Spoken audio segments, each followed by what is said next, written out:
Bismillahirrahmanirrahim. Assalamualaikum warahmatullahi wabarakatuh. Alhamdulillahirabbil alamin wa syukurillah, pada sore hari ini kita bertemu di dalam acara tausiah atau kultum 7 menit, dan tak lupa sholawat serta salam kita curahkan kepada junjungan Nabi kita Nabi besar Muhammad Shallallahu Alaihi Wasallam, karena berkat jasa beliaulah kita bisa mengenal Islam secara kafah menyeluruh. Saudara-saudaraku sekalian yang ada di studio maupun yang ada di rumah, tema pembahasan kultum pada hari ini kita akan membahas tentang waktu-waktu yang mustajab ketika kita berdoa di dalam sholat. Di dalam sebuah hadis riwayat Bukhari Muslim disebutkan bahwa ada waktu-waktu tersebut, yaitu waktu yang mustajab ketika seseorang itu berdoa. Di antaranya waktu yaitu ketika antara adzan dan iqomah. Jadi ada di tengah-tengah adzan dan iqomah. Selanjutnya yaitu waktu ketika sholat asar. Yang ketiga yaitu waktu tengah malam ketika kita sholat sunnah, di mana pada waktu itu Allah SWT menurunkan puluhan ribu malaikat yang mengawasi kita dan membagi rezeki kita. Selanjutnya waktu yang keempat yaitu sholat subuh. Ketika sholat subuh kita disunahkan untuk sholat sunnah qobliyah 2 rakaat. Pada sholat sunnah qobliyah tersebut kita disuruh oleh Allah untuk berdoa sebanyak-banyaknya hajat kita yang kita minta. Perlu kita ketahui, saudara-saudaraku muslim semuanya, bahwa Allah itu maha penyayang, maha pemurah, maha segala-galanya.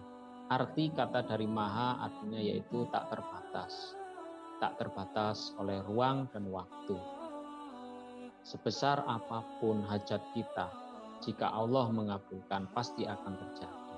Walaupun menurut akal pikiran manusia mustahil akan terjadi, tapi Allah akan mengabulkannya. Hal ini tersirat di dalam surat Yasin ayat 83. Innama amruhu idza arada syai'an ayyaqula lahu kun fayakun. Kata-kata kun fayakun, jika Allah berkehendak maka bisa terjadi. Manusia hanya bisa berusaha dan berdoa. Keputusan akhir hanya milik Allah. Hak prerogatif hanya milik Allah. Tidak bisa diganggu-gugat. Sebesar apapun usaha manusia, sebesar apapun doa manusia, jika Allah belum meridhoi, jika Allah belum mengabulkan, maka tidak akan terjadi.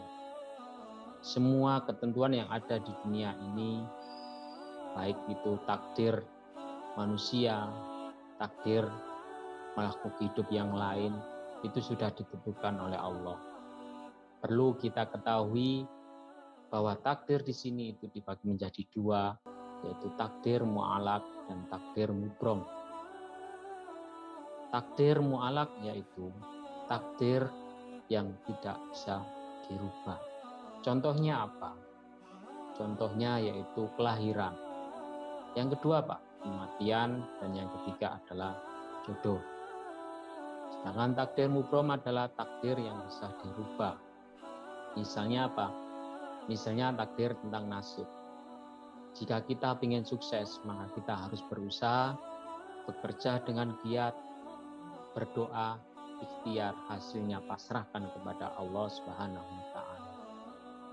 Mengenai takdir yang tidak bisa dirubah, itu hak prerogatif dari Allah Subhanahu wa Ta'ala. Manusia tidak bisa ikut campur. Jika manusia itu waktunya lahir, tidak bisa diundur, tidak bisa dimajukan.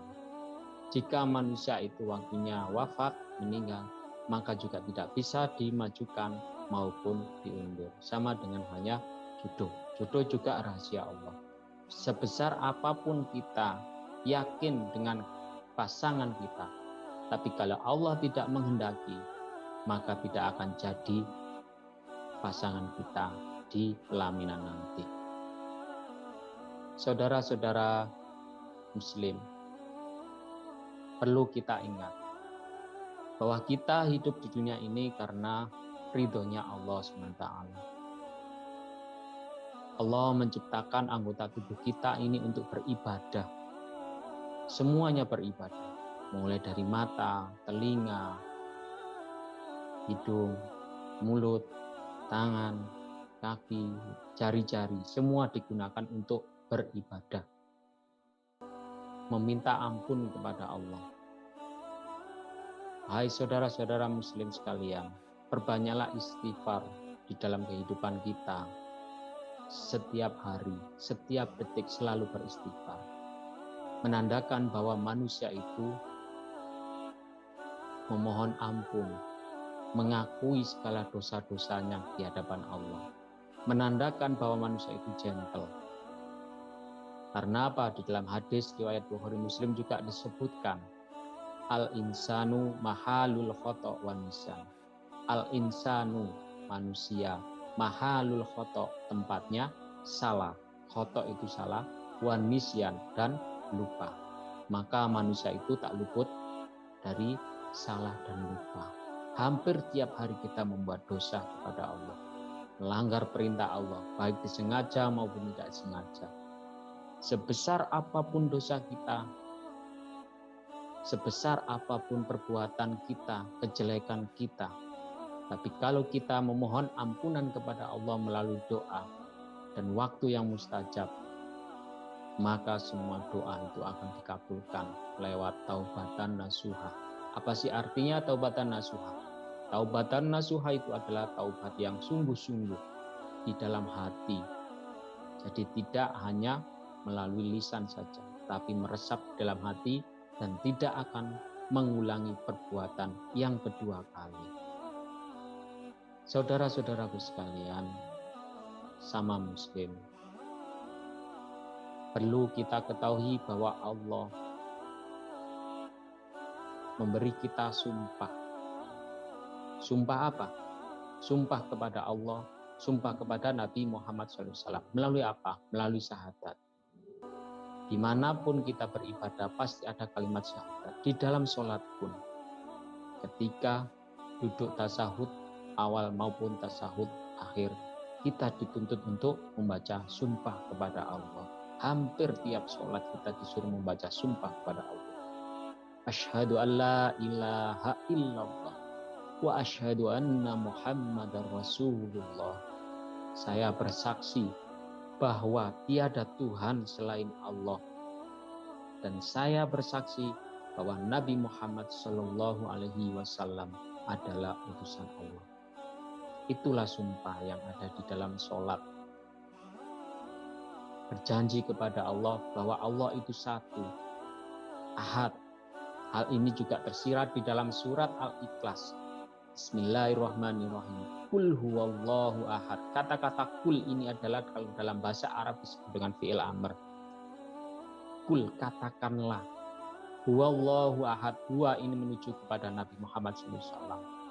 Ahad ini menuju kepada keesaan Allah SWT. Katakanlah wahai Muhammad bahwa Allah Subhanahu wa taala itu adalah satu, tidak ada yang lain.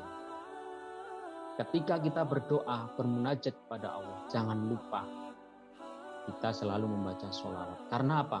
Karena kalau kita dalam berdoa tidak ada yang namanya sholawat Nabi Muhammad SAW, maka doa itu akan tertolak. Nabi Muhammad SAW adalah kekasih Allah, Habibullah. Kita nanti mendapat syafaatnya Nabi Muhammad SAW dan mendapat ridho Allah, insya Allah akan dimasukkan ke surganya Allah Subhanahu wa taala. Amin amin ya rabbal alamin.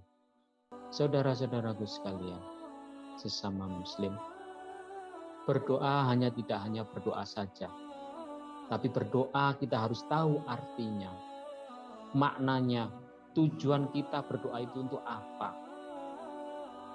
Percuma kalau kita berdoa pakai bahasa Arab panjang lebar tapi nggak tahu artinya, sama saja. Lebih baik kita berdoa apa yang kita tahu artinya. Berdoa itu adalah memohon ampunan kepada Allah, meminta hajat kita. Itu menandakan bahwa manusia itu lemah di hadapan Allah, tidak ada apa-apanya. La haula wala quwata illa billahil aliyil azim. Tidak ada kekuatan, daya dan upaya kecuali hanya pertolongan Allah Subhanahu wa taala. Ketika kita sholat tidak mau berdoa, itu menandakan bahwa manusia itu sombong, tidak mau meminta kepada Allah, padahal Allah Subhanahu wa taala sudah memberi peluang yang begitu lebar luas. Mintalah padaku, pasti akan kuberi. Itu janji Allah. Doa pun ada yang langsung dikabulkan dan ada yang menunggu sampai beberapa hari, sampai beberapa minggu, bahkan berbulan-bulan. Mengapa, saudara-saudara sekalian? Hal itu ada tujuan. Tujuannya adalah apa? Tujuannya jika doa kita tidak dikabulkan oleh Allah dalam waktu yang sekejap, maka Allah menyuruh kita untuk introspeksi diri, mengoreksi diri sendiri. Apa kesalahan kita? Apa dosa kita terhadap Allah Subhanahu wa taala? Yang kedua apa? Melatih sabar. Sabar dalam berdoa itu penting. Yang ketiga, melatih kita untuk bersikap yang namanya husnudzon, berbaik sangka kepada Allah Subhanahu wa taala. Baiklah saudara-saudaraku semuslim, mudah-mudahan isi materi yang saya berikan pada sore hari ini bermanfaat, barokah fid dunya wal akhirah bagi saya dan bagi Anda semuanya. Saya akhirul kalam, wabillahi taufik wal hidayah. Wassalamualaikum warahmatullahi wabarakatuh.